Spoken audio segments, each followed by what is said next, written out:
Hello, everybody, and welcome to the Marvel Plus podcast, the show where we talk the Marvel shows on Disney Plus and how they connect to the MCU. My name is Bret, aka Enigma9011, and you can catch this podcast over on twitch.tv/Enigma9011 every Sunday at 8 p.m. Eastern.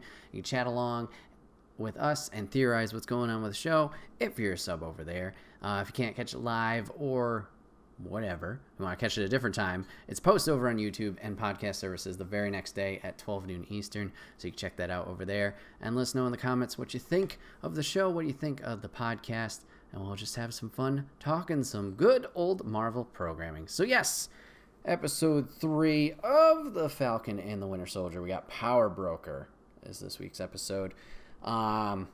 Definitely solid episode, a lot going on, a lot of moving pieces. We get some questions answered and about 800 more, not like the usual rigmarole with these shows, but I thought it was a solid episode overall. We're really kind of getting into the deep end with, I feel, story progression, like action, not just backstory, like similar to the first episode, I guess you could say. But yes, Power Broker is the main focus of this episode, and I forgot to mention it last week, but this was mentioned in episode 2. I'm not sure by who specifically, but I do remember the name coming up briefly at some point. So I'm glad that we're getting some expansion on it, and it seems like it's a whole new player being involved, which can be ups and downs. We'll have to figure it out. But we start off this episode with the little motivational package, some kind of backstory for the Global Reparations Center, I think was what it's called. So pretty much like a resource for the people who have dusted away and been blipped for 5 years, a kind of way to reacclimate them to the situation of the world, what's been going on in the past 5 years, give supplies, give resources if they can. So we got a little quick backstory on that, a little motivational-esque type theming to that video. And that we'll see that come into play in a big way later on. But I like how they kind of sprinkled that in. Here's some info. Okay, moving on. We get faux Captain America breaking into the facility we saw the Flag Smashers kind of camp out in episode 2, and have a little bit of a drama situation there. And faux Cap gets very angry at this situation. Doesn't seem like he obviously doesn't have that, he doesn't have the reputation, obviously, that Steve Rogers did as Captain America. So, essentially, right now, you're dressed up as this dude. I don't give a shit who you are. So, he's very upset at that, and we're going to kind of see more of the leanings of, like, I don't know if it's evil tendencies or if it's just the pressure getting to him of, like, the Captain America mantle. Like, he's struggling with it. So, Jeff mentions it's the Global Reparation Council. Thank you very much. I appreciate that. So, yes, we did see that. We did see them break into the hideout that we saw. Was it Carly in there and her gang? But they are now obviously out, and we see that. So, as we left off at the last episode, we cut back to Falcon and Winter Soldier. They have decided to go seek out Zemo to see if he can give some information about Hydra, because he's got that kind of fascination of what they were doing. So they're in Germany. So we got that, and they decide as soon as like they get in, Zemo tries to kind of trigger Bucky with the keywords. I thought that was a nice callback. He's obviously seeing what the status of him is and how he's been dealing with it. So yeah, Bucky and him chat about some Hydra stuff. Zemo seems intrigued that their super soldier serum is back in play, and he decides to help out our friends. And Bucky breaks him out. Very quick at it and smooth. I like how they cut back and forth between like Falcon kind of picking up on like what the plan is, and then actually the plan's already in motion. So they meet up and they're going from there. Interesting that Bucky felt the need to do this, like the risk versus the reward kind of thing. I understand he is the information source, but oof. Ballsy. So we'll have to see about that.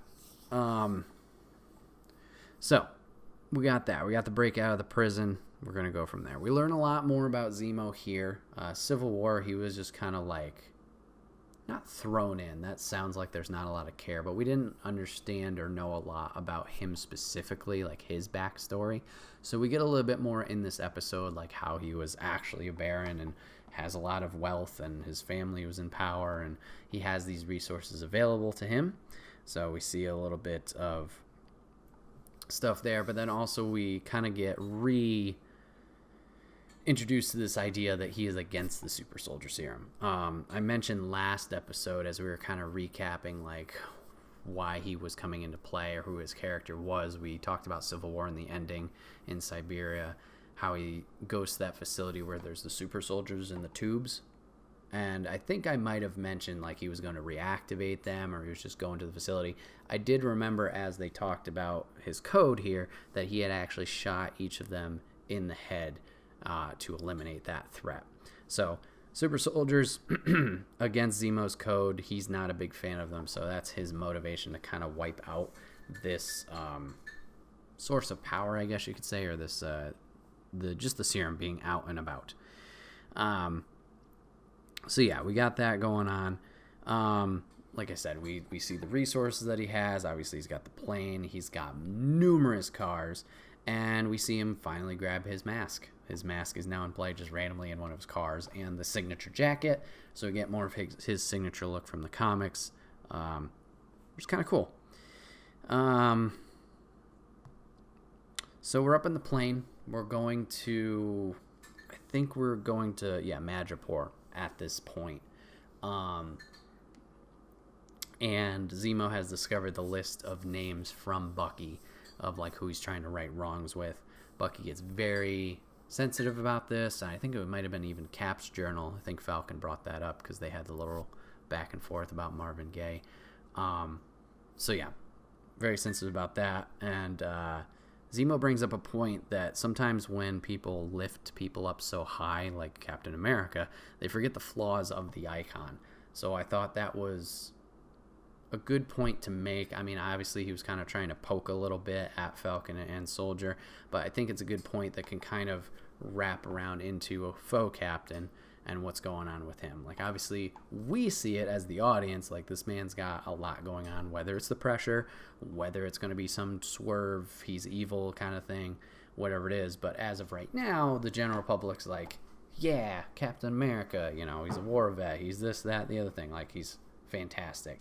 Maybe this is going to be going to his own head. We'll have to see. So I just thought that was an interesting line that Zemo had dropped knowledge on the plane there. So let's see. So we see Carly has shifted from her location, obviously, with the raid earlier. She's not at that hideout. And they have reached some location. I can't remember exactly where they were posted up. But it seems like someone close to her has passed away. I don't know if it was her mom, or it seemed like it was her mom. Someone important has. And in that scene, we see a lot of beds, medical beds, like filled with people. So it seems like the medicine that they had stolen last episode is going to try and help these people.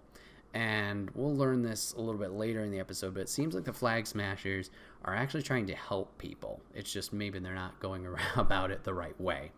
So I just talked about the medicine. They're trying to disperse and maybe help people. But later on, we'll see them actually raid, going back to the Global Reparation Council, we'll see them raid some supplies for them, food and whatnot, to, once again, disperse. And I think they said they were going to give it to the kids. So I just thought that was interesting. Like, we're learning more about their motives too. It's not just like what we're learning why they thought things were better in the blip. Maybe it was a population thing and resources could go around. But I like how we're kind of facing this dichotomy of like, we're doing it for good reasons, but we're not handling it the best. So we get some more story modes or story about them. And as this is all going on, we're getting more mention of Power Broker. We're in Madripoor now. And when Zemo brings it up, I was like, wait a minute.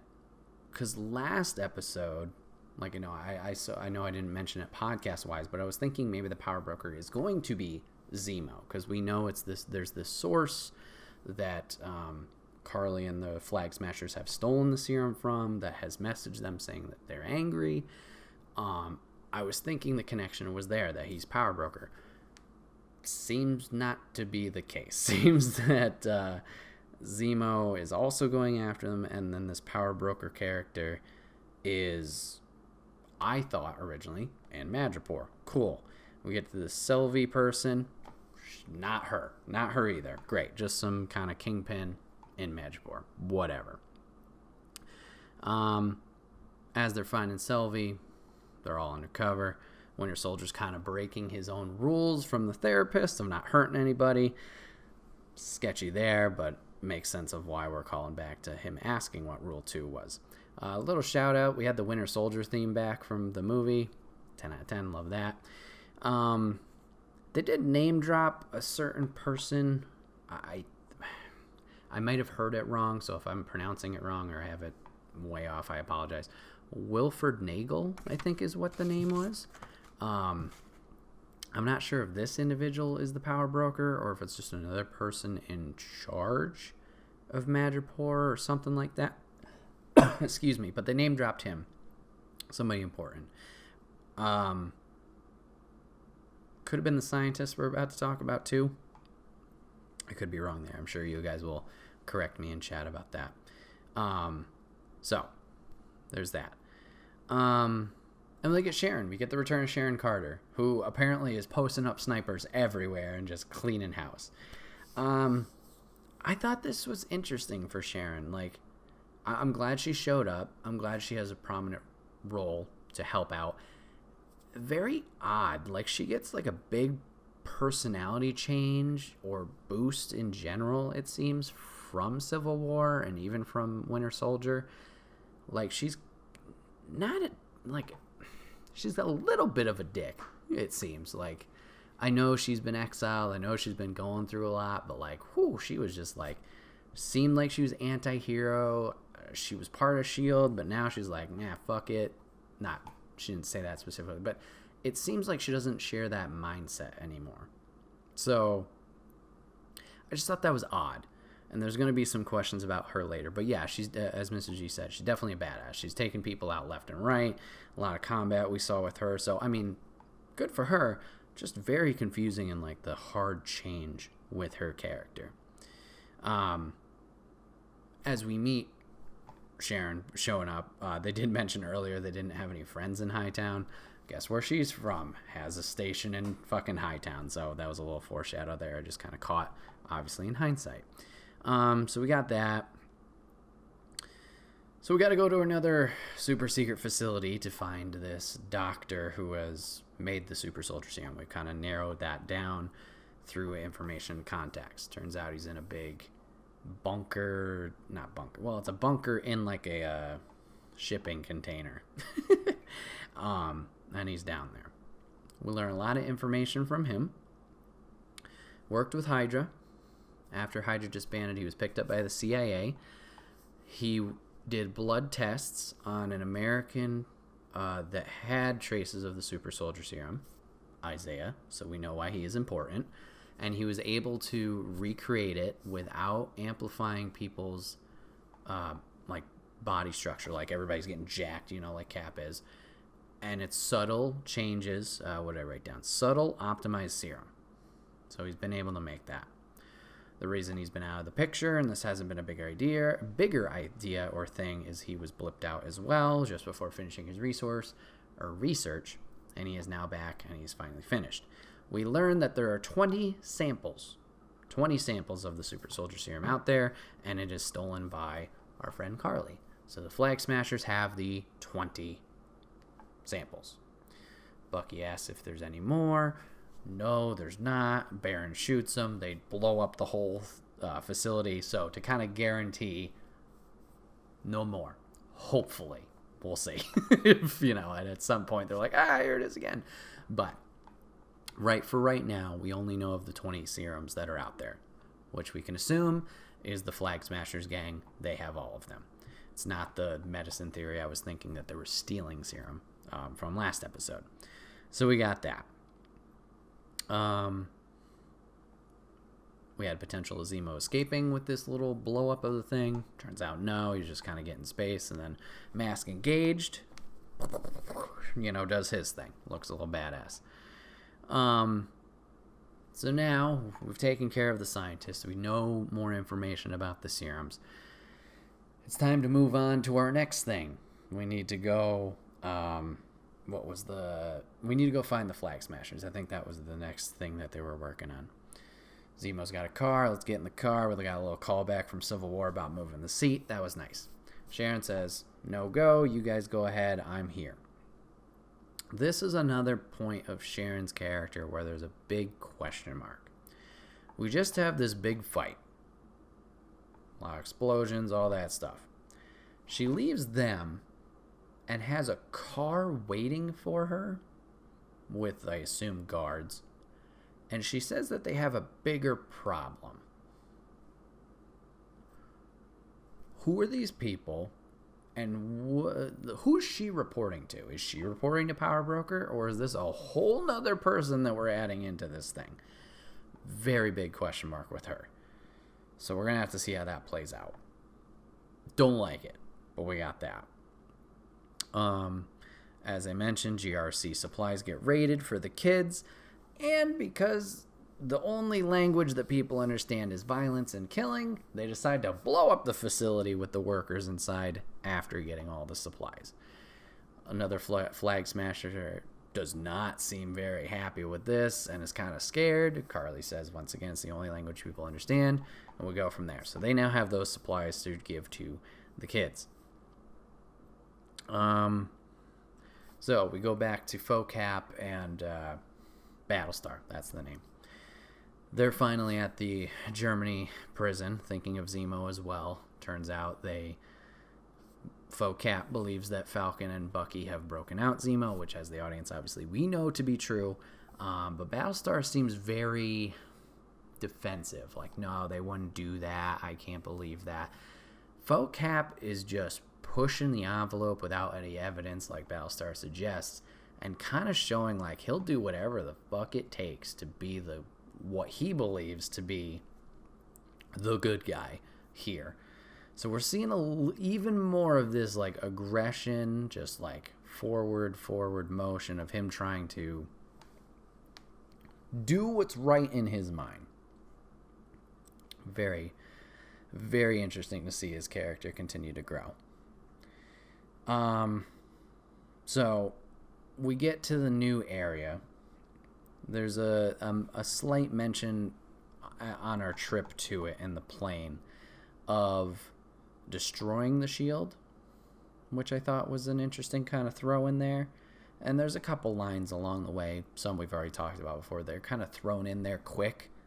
And like, does it mean something? Is it just passing talk? Like, there was another comment about Sokovia being erased from the map, like after it happened, and Zemo kind of pokes fun in a way, but it's kind of like, you guys are idiots or jerks, like no one visited the memorial of Sokovia. So I just thought I thought it was odd that they planted that. Like, why throw that out there if it doesn't mean something? Was it just meant to be a jab from Zemo to kind of like middle finger and be like, fuck you guys? Or is that going to kind of tie back? I don't know. Maybe I'm reading too much into it, but I thought that was an odd toss away line that they kind of put there. So yeah, the guys go in, Falcon and Zemo go into this new building. Sorry, I'm blanking on what the objective here was, but they go into this new building, and Bucky's like, I need a minute. Okay, he's gathering his head. We notice this little ball in like a little, not a garden, but like a little, flower bed. Picks it up. As he picked it up, I was like, this looks very similar to the grenade that he had in Winter Soldier. There's a point where him and Widow are fighting in the street, and he kind of rolls it under the car, thinking she's hiding behind it, but then obviously she messes with him, and then things blow up.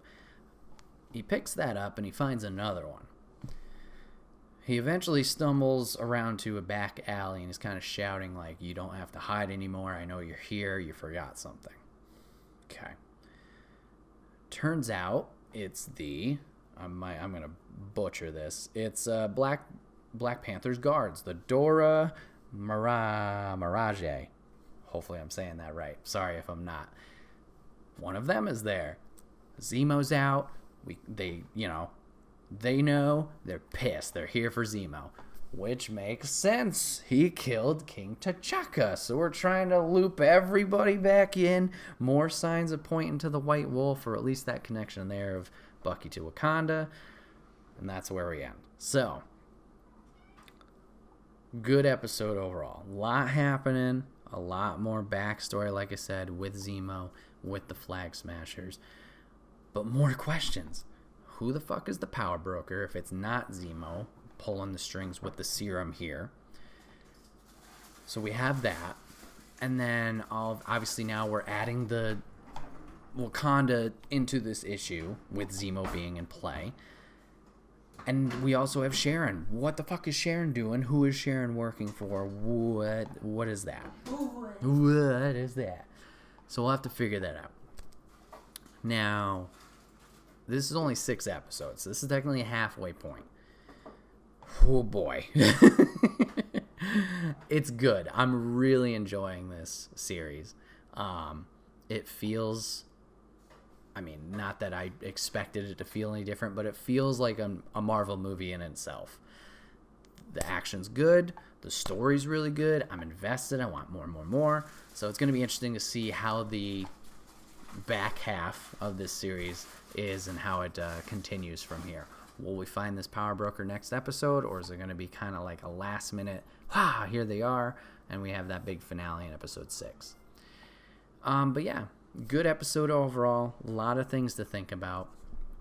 Chat's been putting in some theories or just some notes as I've been talking about this, so let's talk about what you guys are thinking. Jeff brings up that FOCAP, or U.S. agent, as we know. In the comics, he was much more America First, though I think it was actually well before America First was a thing. Yeah, I could definitely see that. Like, he's not doing it in a way for the betterment, is that a word? For the benefit of, like, this is the right thing to do. It's very much like, I'm still a soldier, I just happen to have this gear on. Like, government-based, which obviously Cap was not, with the Sokovia Accords going against that, things like that. We've seen he's gone against the government, the U.S. government. So yes, we could definitely see that. So we go that.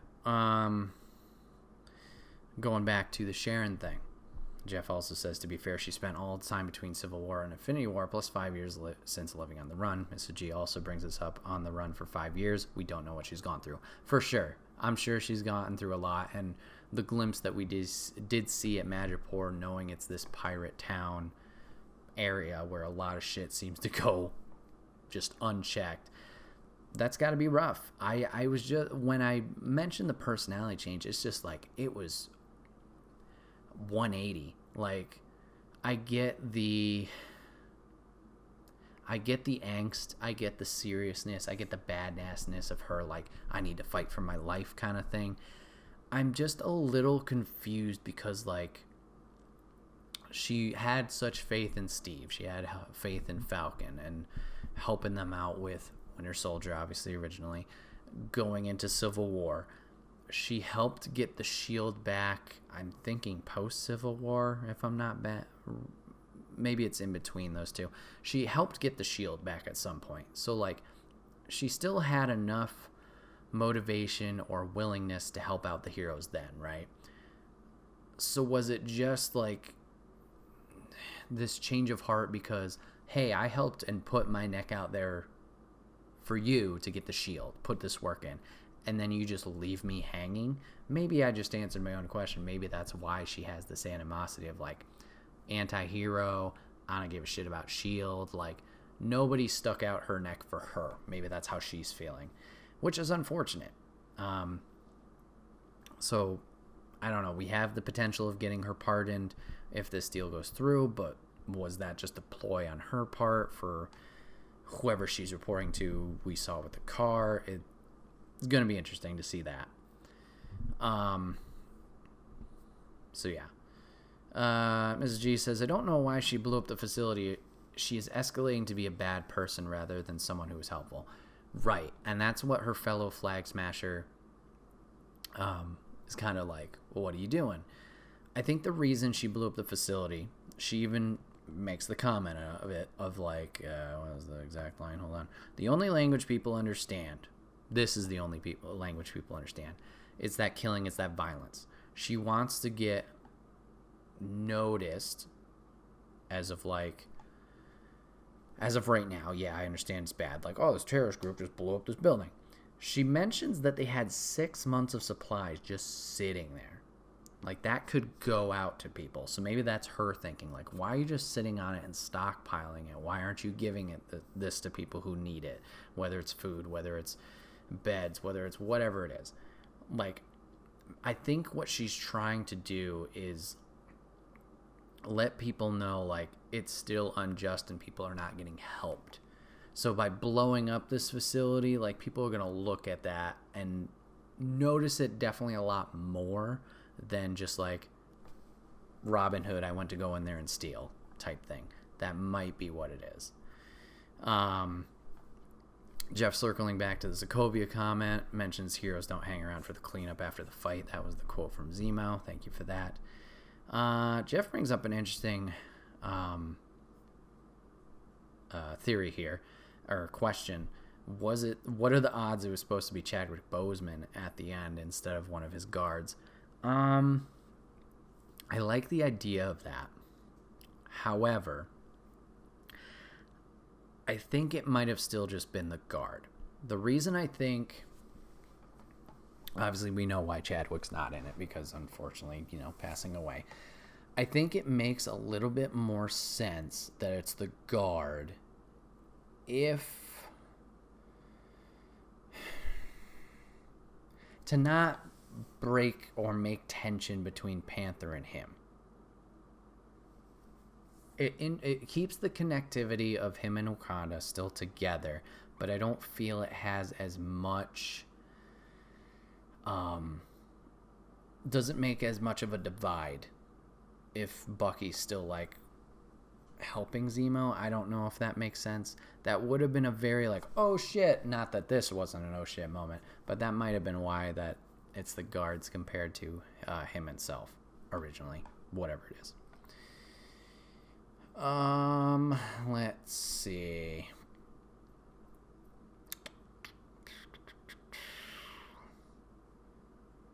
Stark had the shield till Endgame. She stole it from the U.S. government Civil War. Thank you very much. Thank you for that.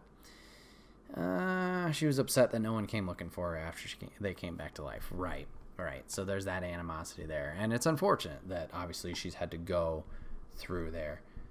Yeah, I know it wasn't Okoye. It wasn't the main girl. It was a different one. I wouldn't have been able to tell you by name, like what her character name was. But no, I knew it wasn't main girl in Okoye.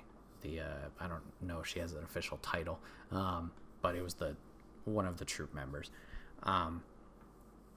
Because, yeah, if they were trying to go with, like, the important figure, like, if it wasn't Panther, like, why wouldn't it go Okoye? Like, because obviously she's more established and people know her. Like,